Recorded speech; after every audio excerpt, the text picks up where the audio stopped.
If you work out or if you're a personal trainer, you're going to want to watch this video because I'm going to go over 3 common coaching cues that sometimes fail.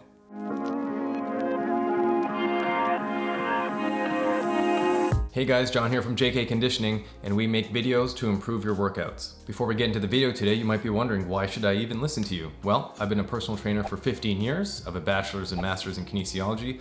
I'm a certified strength and conditioning specialist with the NSCA, and I've also been a freelance fitness writer for 10 years.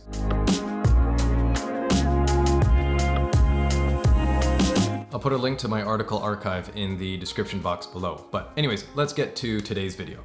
At the top of the deadlift, you might have heard the cue hips through, or you might have read the cue hips through before, or even if you're doing a kettlebell swing. If you're doing a row, you might have heard the cue elbows back. And lastly, if you've heard the cue chest up or chest out, that usually might be said when doing a squat or a bench press or even a deadlift. Sometimes these cues are good because you get that desired outcome, but sometimes these cues fail and they don't result in that desired outcome that you're looking for. So in this video, let's go over real quick when those cues actually don't work. And if you stick around till the end of the video, I'll share with you that one time when I always use the chest up cue.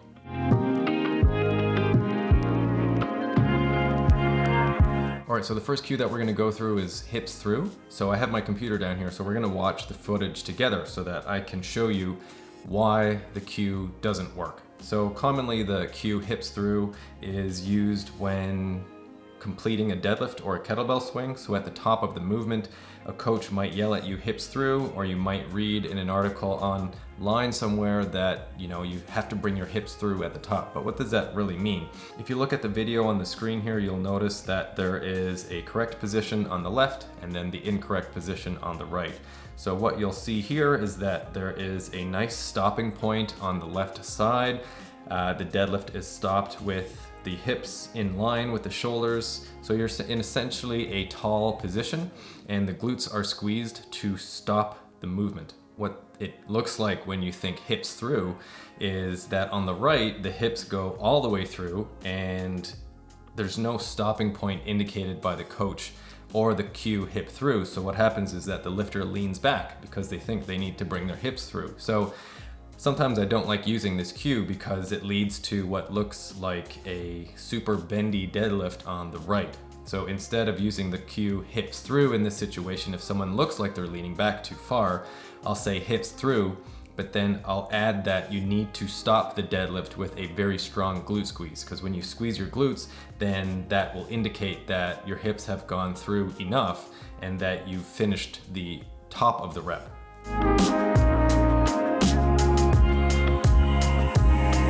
So the next coaching cue that we're gonna look at is elbows back. This is a very, very common cue that is given to anyone doing a row exercise. So the exercise we're gonna look at here is a seated row.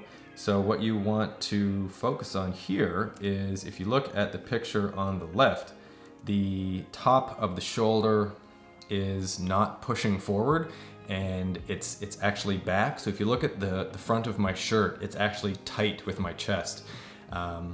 The cue here, elbows back, if you do it incorrectly, you'll look like the situation on the right.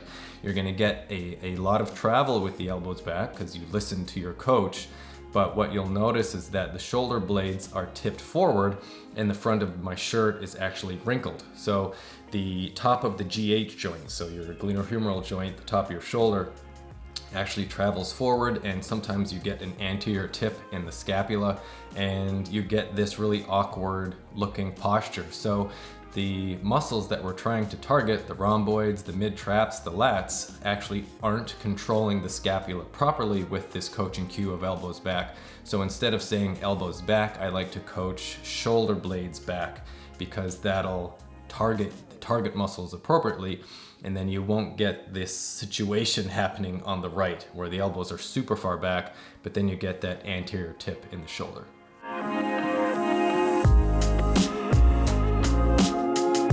And the last coaching cue that we're gonna go through that sometimes does not result in the desired outcome that we're looking for is chest up. So the first example here that we're gonna look at is a deadlift. So right away, you can notice that The position on the right, again, is the incorrect position.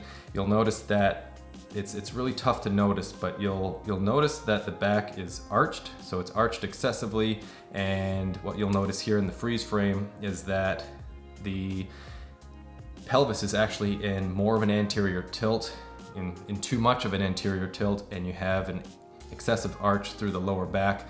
And then commonly with the chest up or chest out cue, the head goes up as well. So you'll notice more of a head up, chin poke position with that cue, especially when doing a deadlift. So this is a sumo deadlift here. So the back goes into an excessive arch because the chest and the ribs actually lift.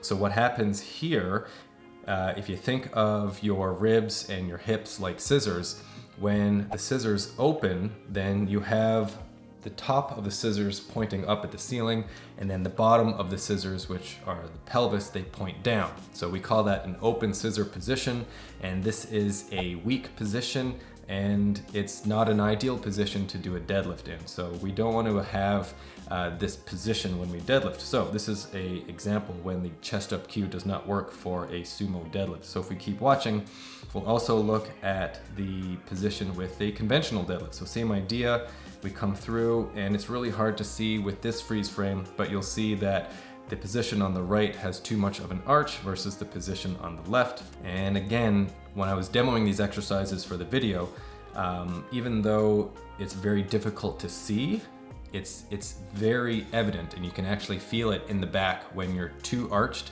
versus where you're in the correct position. So I would never want to deadlift with this cue or with this position because, again, like I said, it's weak and it puts too much stress and too much strain through my lower back. So if we look at the next example, which is a back squat, so right away you can see that with the chest up cue in a high bar back squat, the shirt is good here because you can see how it's wrinkled on the back versus how it's just kind of flowing on the left. And what you'll notice at the bottom of the rep as well is that the shirt wrinkles even more because of the idea of staying chest up or chest out when doing a back squat. So not a good cue here. It doesn't really result in that intended outcome.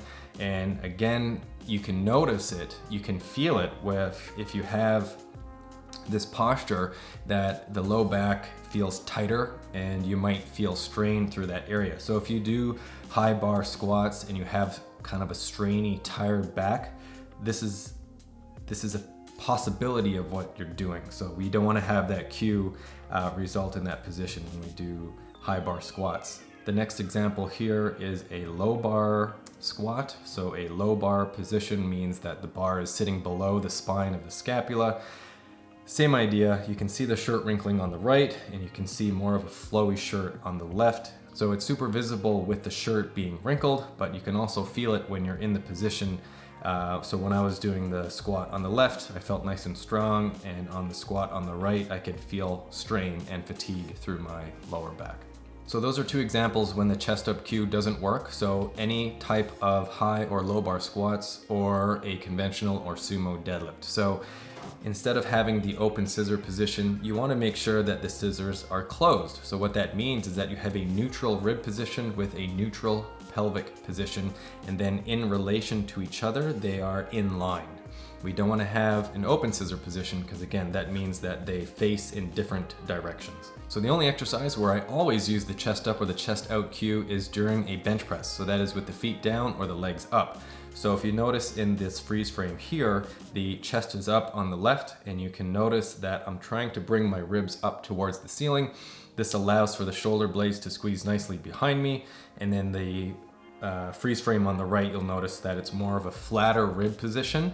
And what you'll notice in the rep here, when the bar goes down during the freeze frame here at the bottom, you'll notice that the bar has to travel further, and this is indicated by how low the elbow is beside the bench. So if you look at the picture on the right, the elbow is way below the surface of the bench versus the picture on the left. So does that mean it's good? Well, it's not really wrong, but if we're trying to get the most weight lifted, then we want to have the chest out. We want to have the chest lifted towards the bar to reduce the range of motion.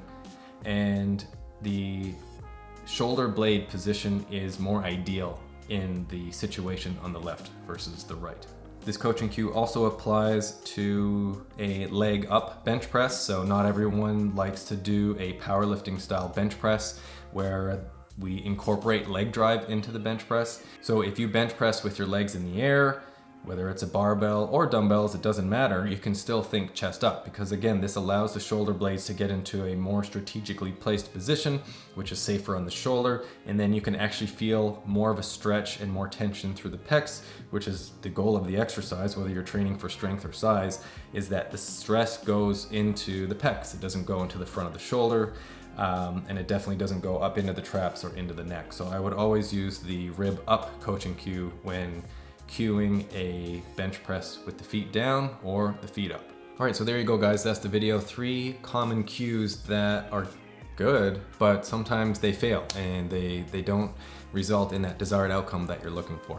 And you can also get hurt because, again, as you saw in the examples on the right side of the screen in this video, the positions were not right. They weren't safe, and the strain was placed in the back, and they were taken away from the target muscles, which is not good. If you found the video valuable, please give it a thumbs up.